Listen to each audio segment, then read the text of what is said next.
우리에게 주신 하나님의 말씀은 요한복음 3장 14절에서 18절에 이르는 말씀입니다.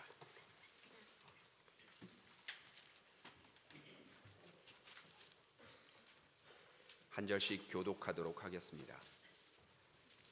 모세가 광야에서 뱀을 든 것 같이 인자도 들려야 하리니 하나님이 세상을 이처럼 사랑하사 독생자를 주셨으니 이는 그를 믿는 자마다 멸망하지 않고 영생을 얻게 하려 하심이라.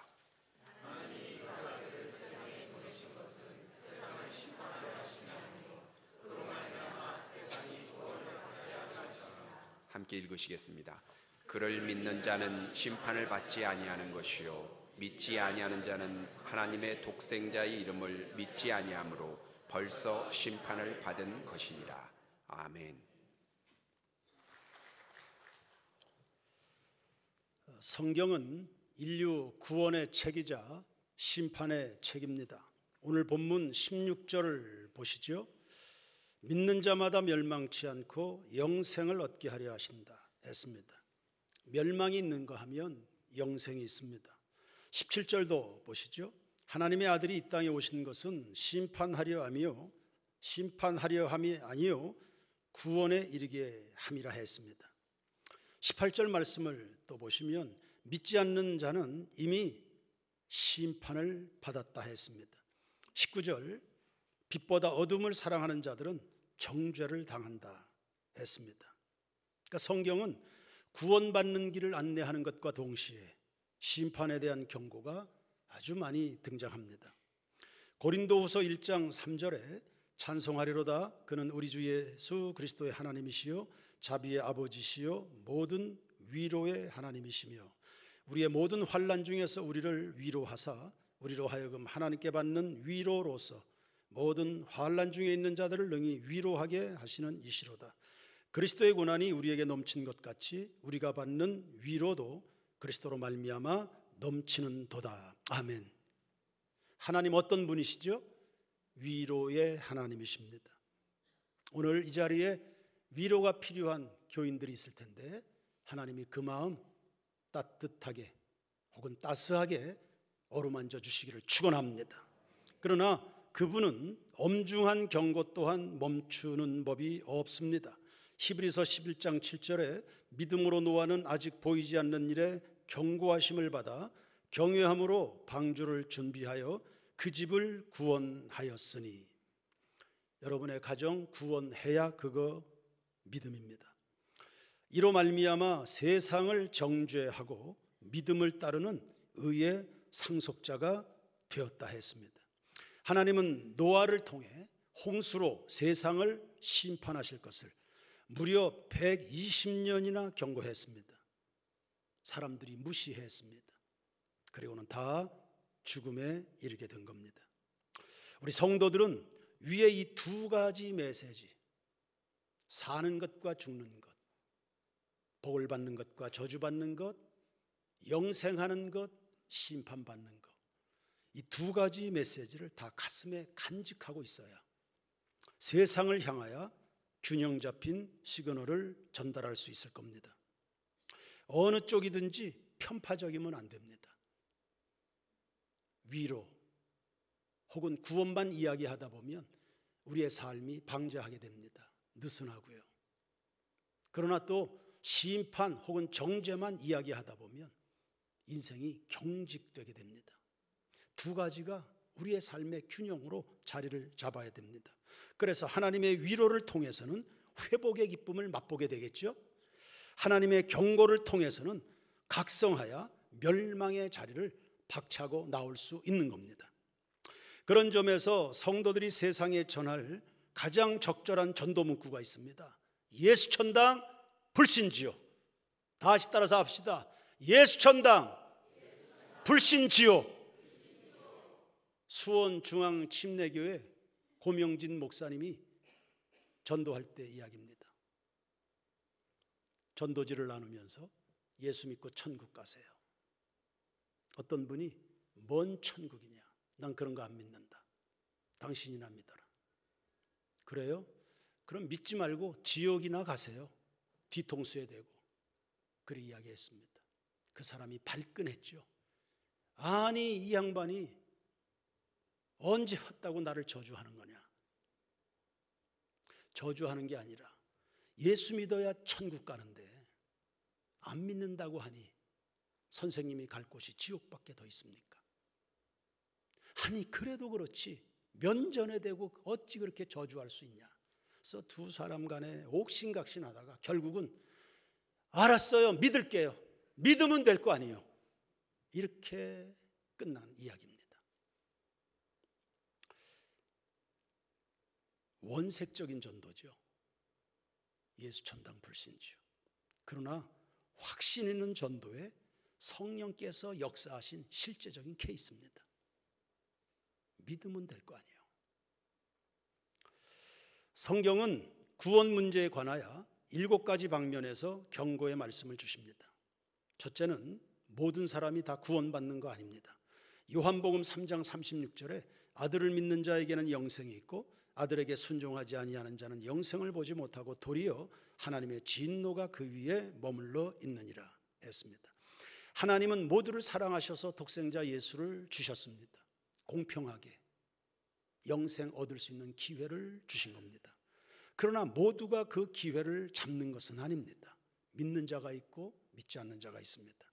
사도행전 2장에 베드로가 설교합니다. 사람들이 마음에 큰 찔림을 제각각 받았습니다. 그날에 수천 명이 회개하고 하나님의 자녀가 됐습니다. 그런데 똑같은 내용에 똑같은 능력에 잡힌 스데반의 설교입니다. 이 설교를 들은 사람들의 마음에 찔림을 받은 것까지도 똑같습니다. 그러나 안 믿겠다고 귀를 틀어막고 짐승처럼 달려들어서 설교자 스데반을 돌로 쳐서 죽였습니다. 뭡니까? 상황은 비슷한 듯하나 양쪽의 선택이 다른 겁니다. 예수님은 말씀하시기를 내 양은 내 음성을 듣는다 했습니다. 하나님의 복음에 귀를 기울여서 들으려고 하는 그 사람이 하나님의 택한 백성이 되는 겁니다. 최근에 한 성도와 교회 발전에 대한 몇 가지 대화를 했습니다. 그 자매가 이렇게 이야기했습니다. 목사님, 안타깝지만 말해주면 알아듣는 사람이 있는가 하면 아무리 말해줘도 못 알아듣는 사람이 있습니다. 답답한 노릇이죠. 한마디 하면 그게 뭔지를 10가지, 100가지를 생각하는데 도대체 못 알아듣는 사람. 오늘 여러분들은 잘 알아듣는 사람들일 줄로 믿습니다. 두 번째, 확률상 대다수의 사람이 구원받지 못합니다. 마태복음 7장 13절에 좁은 문으로 들어가라. 멸망으로 인도하는 문은 크고 그 길이 넓어 그리로 들어가는 자가 많고 생명으로 인도하는 문은 좁고 길이 협착하여 찾는 자가 적다 그랬습니다. 정말 그렇더군요. 노아 홍수 때 구원받은 자가 달랑 8명입니다. 120년 동안 줄기차게 전도한 결과입니다. 회개하라고 120년 동안 당신들의 마음 하나님께 돌이켜야 된다. 120년 동안 줄기차게 이야기했습니다. 8명입니다. 고작. 우린 전도하다가 낙심할 필요가 없겠습니다. 노아도 전도 열매가 신통치 않았습니다. 롯의 때도 마찬가지입니다. 천사들이 소돔 고모라가 유황불에 심판받을 것 경고했습니다. 믿고 구원받은 사람이 고작 3명입니다. 그것도 천사가 손을 잡아 이끌어서 강제적으로 성에서 이끌어내서 산으로 피신을 시킨 결과 3명입니다. 심지어 롯의 아내도 구원받지 못했습니다. 세상에 대한 미련이 뭐가 그렇게 질긴지요? 유황불에 다 녹아내리는데 그 뭔 미련이 그렇게 있는지요? 롯의 두 사위는 심판에 대한 경고를 농담으로 여기다가 죽은 겁니다. 우리 성도들과 가족들은 꼭 구원에 이르기를 주의 이름으로 축원합니다. 세 번째, 구원을 원하긴 하지만 받지 못하는 사람이 있습니다. 그런 사람도 있나요? 예, 있습니다. 마가복음 10장을 보면 어느 부자 청년 이야기 나오는데 영생에 대하여 관심을 가지고 예수님께 나와 상담을 받았습니다. 예수님이 보니 이 사람은 재물을 워낙 사랑합니다. 그러니까 믿음이 들어갈 틈이 없는 겁니다. 이런 경우에 사람은 교회 생활하다가도 돈 때문에 자주 넘어질 공산이 큽니다. 이것도 회방거리요, 이것도 시험거리요, 이것도 장애물이 됩니다. 주저앉는, 은혜 받을 만하면 주저앉고 복을 받을 만하면 포기하고. 그래서 그거 내려놓도록 예수님이 친절하게 권면하셨습니다. 매몰차게 돌아서네요. 영생이고 천국이고 그렇게까지 하면서 예수 믿고 싶지 않다, 이거였습니다. 그는 구원받을 준비가 안 된 겁니다. 마가복음 10장 25절에 낙타가 바늘기로 나가는 것이 부자가 하나님 나라에 들어가는 것보다 쉽다 했습니다. 마태복음 7장 21절에 나더러 주여 주여 하는 자마다 다 천국에 들어가는 것이 아니요 다만 하늘에 계신 내 아버지의 뜻대로 행하는 자라야 들어가리라 했습니다. 이 말씀 흘려 읽으면 안 됩니다. 주여 주여 하는 사람이 수두룩합니다. 우리나라만도 1000만 명 가깝게 있습니다. 다 들어가는 게 아니라고 말씀한, 하나님이 아니라고 그러면 정말 아니겠죠. 이거 긴장해서 읽어야 되는 말씀입니다. 네 번째, 죽은 후에는 구원이 없습니다. 히브리서 9장 27절에 사람이 한 번 죽는 것은 정하신 것이요 그 후에는 심판이 있습니다. 부자와 거지 나사로의 비유에 아주 적절하게 나와 있습니다. 부자는 호화로이 연락하며 살았지만 믿음이 없어서 죽어 지옥에 떨어졌습니다. 지옥에 가보니 견딜 수 없는 고통이었습니다. 땅에 남아있는 가족들이 걱정이 됐네요. 야, 그 사람들은 여기 오면 안 되는데. 그게 아브라함을 붙잡고 제발 땅에 남아있는 우리 가족들 그 너댓 명 되는데 그 사람들은 다 복음 깨닫고 제발 이곳에 오지 않도록, 그 사람들은 천국으로 갈 수 있도록 제발 도와달라고 그렇게 붙들고 애걸복걸하는 장면 나옵니다. 그 장면이 오늘 누구의 이야기가 될런지요. 다섯 번째, 지금 이 시간이 구원받을 마지막 기회일지 모릅니다. 잠언 27장 1절에 너는 내일 일을 자랑하지 말라, 하루 동안에 무슨 일이 일어날는지 알 수 없다 했습니다. 몇 년 전에 이승기 집사 부부가 태백에서 근무할 때였습니다. 신방을 가서 나눈 이야기인데요. 그 이승기 집사가 한동안 철인 3종 경기에 푹 빠져 지냈을 때가 있습니다. 그 당시입니다. 자전거 타고 수영하고 달리기 하는 이 운동에 심취해 있었습니다. 그런데 우리가 방문했을 그 즈음에 이거 그만둬야 되나 진지하게 고민하고 있었습니다. 이유인 즉슨 평소에 그 운동을 같이 하던 선배가 자전거를 타고 산길을 달리다가 추락해서 며칠 전에 장례를 치른 겁니다. 겁나지요. 내 목숨이 이거 내게 아니구나. 그는 큰 충격을 받았을 겁니다. 마찬가지입니다. 여러분, 과연 내일이 여러분의 시간이 될런지요. 어제 장례 한 건 치렀습니다. 지난 토요일에 저녁에 신방한 가정입니다. 비록 몇 달 침대에 누워있는 와상 환자이긴 했지만 둘러선 가족들보다 훨씬 더 얼굴이 좋았습니다. 상상도 못했습니다. 일주일이 채 지나기도 전에 부고장이 날라왔습니다. 과연 내일이라는 시간이 내 시간이 될런지요. 장담 못합니다. 누가 그걸 장담합니까? 지금은 은혜 받을 만한 때고 오늘 구원을 받아야 됩니다. 지금 결단해야 됩니다.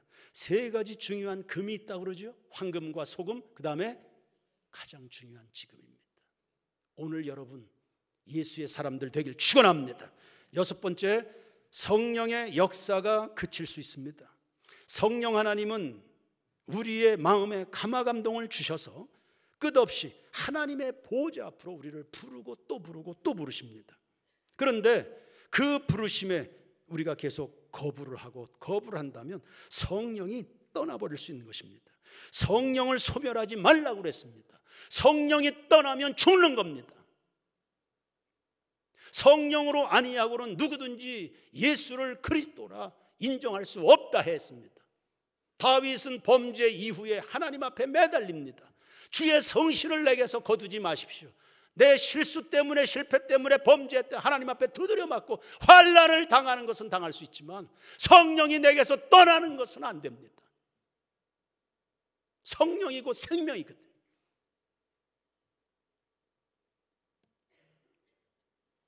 하나님은 사울 왕이나 가론 유다에게 회개하고 하나님 중심으로 살도록 반복적으로 말씀하셨습니다. 듣지 않았습니다. 자기 마음대로 행했습니다. 한 사람은 귀신에 잡혀 죽었고 한 사람은 죄책감을 이기질 못했습니다. 성령이 떠나면 우리의 마음밭이라는 것은 황량한 그 자체입니다. 죄책감을 극복을 못했습니다. 자살로 생애를 마감한 것입니다. 성령 하나님께서 나를 부르시는 통로가 세 가지가 있습니다. 하나는 성경 말씀입니다. 믿음은 들음에서, 들음은 그리스도의 말씀으로 말미암습니다. 하나님의 말씀이 선포될 때마다 귀를 기울여 가슴으로 받으시길 바랍니다. 두 번째는 사람을 통해서 일하시죠. 그것도 신뢰할 수 있는 영적인 멘토의 입에서 나오는 한마디 한마디, 그거 흘리시면 안 됩니다. 물론 우리는 못난 사람들을 통해서도, 실패 사례를 통해서도 깨닫는 바가 있긴 합니다. 그래도 전형적으로 신령한 하나님을 경외하는 믿음의 멘토들에게서 나오는 그 한마디, 그게 살리기도 하고 죽이기도 한다. 세 번째는 환경입니다. 저는 고3 올라가기 직전에 맹장이 터져서 복막염 수술을 했습니다. 정말 무지고생했습니다. 50년 전 의술이니까요. 그런데 정확하게 1년 뒤에 어머님이 같은 병으로 수술을 했습니다. 어머니는 무당 불러서 굿하던 분입니다. 그 완고한 분이 아들 아파요? 본인이 똑같은 병으로 아파요. 글쎄 그까진 맹장입니다. 그런데 그 속에서 하나님의 부르심을 들은 겁니다. 이분이. 그 길로 어머니는 모든 무속신앙을 포기하고 예수를 믿기로 결단하셨죠. 그 이후로 신앙생활하고 집사로서 천국 가시고 그 아들 저는 목사가 된 겁니다. 하나님이 우리를 부르시는 그 음성에 민감해야 된다. 일곱 번째, 주님이 오늘 재림하실지 모릅니다. 예수님이 오시면 천국 문이 닫힙니다. 노아가 120년간 방주를 건축했습니다. 사람들에게 믿을 수 있는 기회를 준 겁니다. 120년이 지나고 드디어 때가 찼을 때 방주문이 닫혔습니다. 더 이상 못 들어갑니다. 닫혔습니다. 비가 쏟아졌습니다. 전 세계적 홍수가 들이닥쳤습니다. 피할 길이 없습니다. 누구도 살아남질 못했습니다. 저는 이 방주 설교를 들으면서 구원의 확신을 갖게 된 사람입니다. 예수님이 오시면 인류의 종말입니다. 우주적 종말입니다. 피할 곳이 없습니다. 어디로 피합니까? 예수 그리스도 이름 외에는 안전지대는 없습니다. 그러나 그것도 믿을 수 있는 기회가 있는 것입니다. 예수님 오실 때까지입니다. 누가복음 21장 34절에 너희는 스스로 조심하라. 그렇지 않으면 방탕함과 술 취함과 생활의 염려로 마음이 둔하여지고 뜻밖의 그날이 덫과 같이 너희에게 임하리라. 이 날은 온 지구상에 그래서 피할 곳, 숨을 곳이 없는 겁니다. 산으로 도망해도 깊은 바닷속으로 피할 길이 없습니다. 온 지구상에 거하는 모든 사람에게 임하리라. 이러므로 너희는 장차 올 이 모든 일을 언제가 장차일까요? 언제가 장차일까요?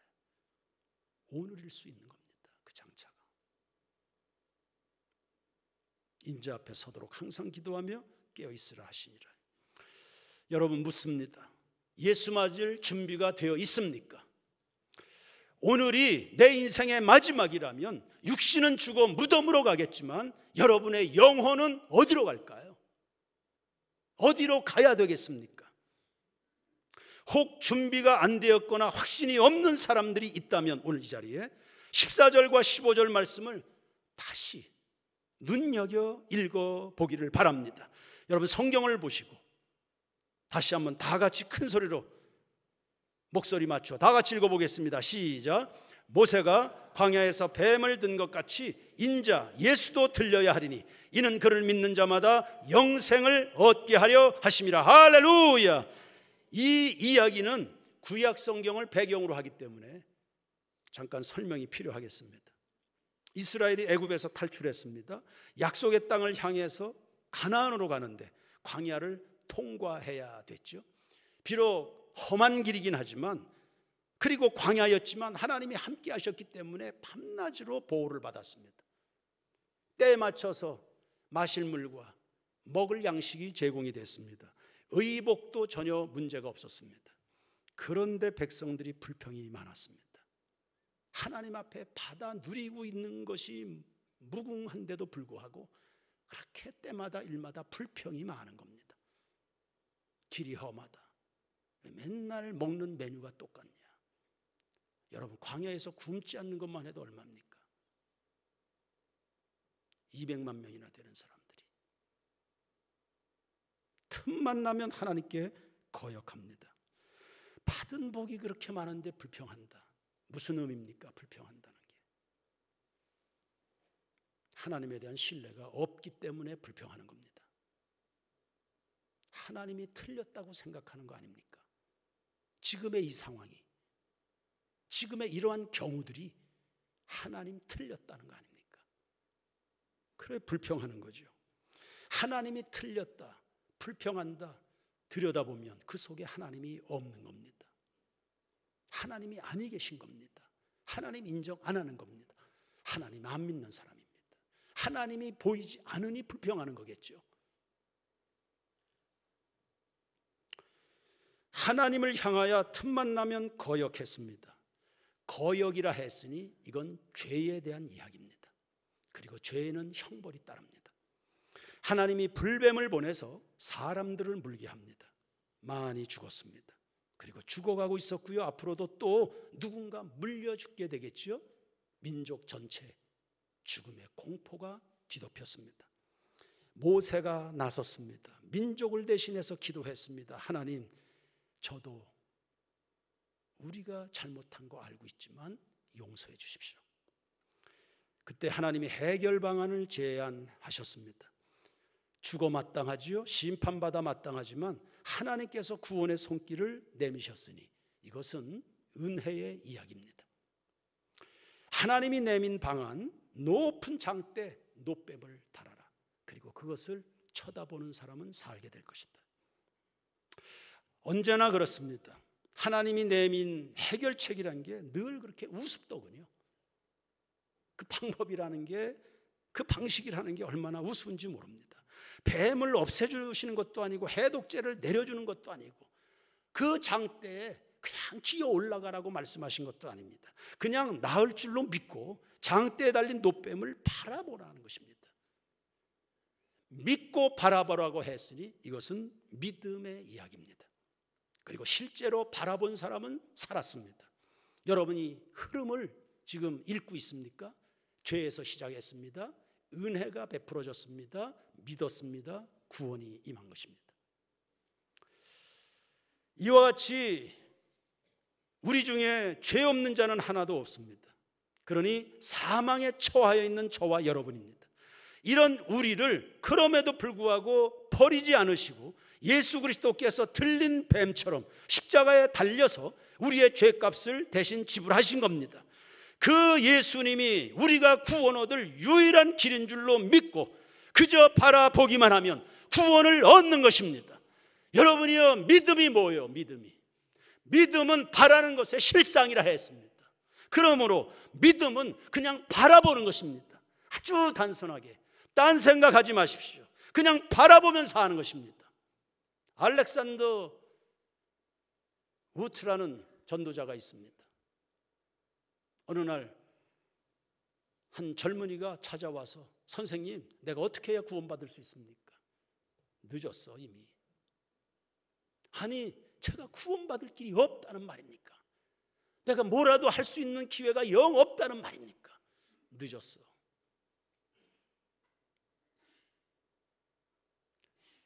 그거 이미 다 이루셨어. 자네가 할 일은 그냥 믿는 것뿐이야. 예수님께서 하인들에게 물을 기르다가 항아리에 부어라 했습니다. 하인들이 그대로 했습니다. 딴소리 하지 않았습니다.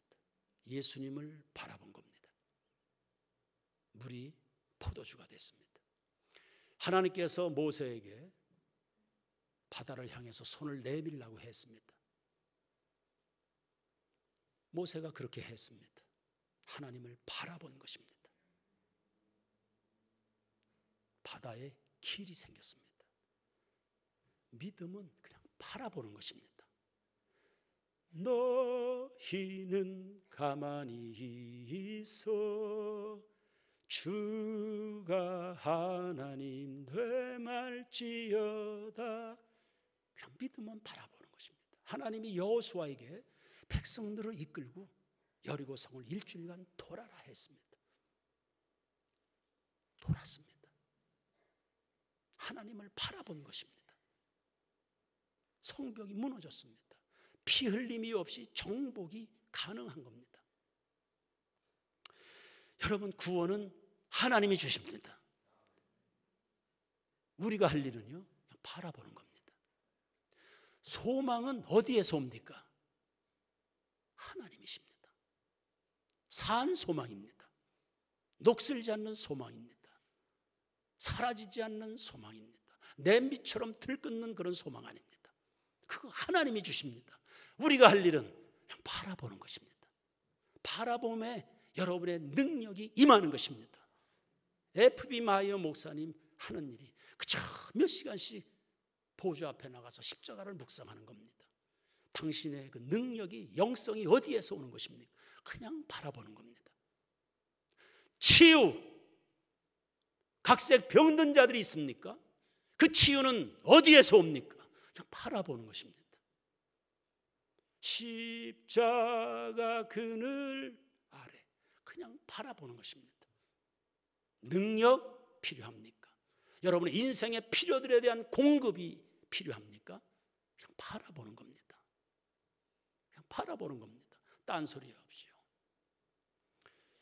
기도보다 성령보다 앞서지 말라는 그런 고상한 말이 있긴 하지만 그냥 쉽게 표현합시다. 나대지 마십시오.